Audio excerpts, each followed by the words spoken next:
BNP Tarique Rahman সাহেবের একাধিক পরিকল্পনা, এই পরিকল্পনার মেইন পরিকল্পনা হল এই ফ্যামিলি কার্ড।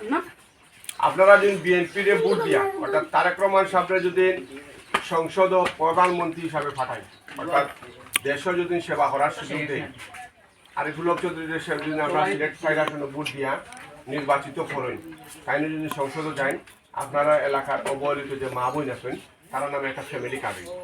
এই ফ্যামিলি কার্ডের মাধ্যমে প্রত্যেক মাসের 1 তারিখের ভিতরে 2500 টাকা সমমূল্যের ফ্রি খাবার খাই। ফ্রি খাবার মধ্যে লাগে চাউল, ডাল, তেল, পেঁয়াজ, নিত্য লবণ, যেগুলো নিত্য প্রয়োজনীয় একটা সংসারে যেগুলো লাগে ওগুলো আপনার 2500 টাকা ফ্রি। আর এই কার্ডটা হইব একজন পরিবারের মহিলা অর্থাৎ আপনার নাম লিখি, বুঝতে পারো তো?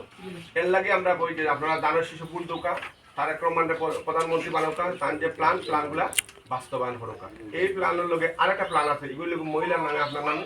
এই যে পুরুষ আছে না, এই পুরুষের নামে কিন্তু আরেকটা কার্ড, এগুলো কৃষি কার্ড। এই কৃষি কার্ডগুলো আপনার নামে এগুলো। এই কৃষি কার্ডের যত কৃষি উপকরণ, এই উপকরণগুলো কিন্তু আপনারা ফ্রি পাইবা প্রত্যেক বছর।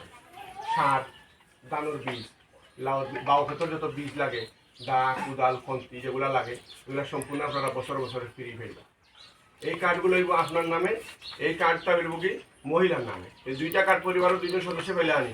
এখন আমরা বিএনপিতে ভোট দিতে গেলে অনীহা করতাম, বিএনপিতে ভোট দেওয়ার সংশোধন নিতাম, এই কার্ডগুলার ফ্যাসিলিটি নিতাম, সুবিধা নিতাম এবং ব্যাপক উন্নয়ন করার সুযোগ দিতাম এই অঞ্চলের সারা বাংলা।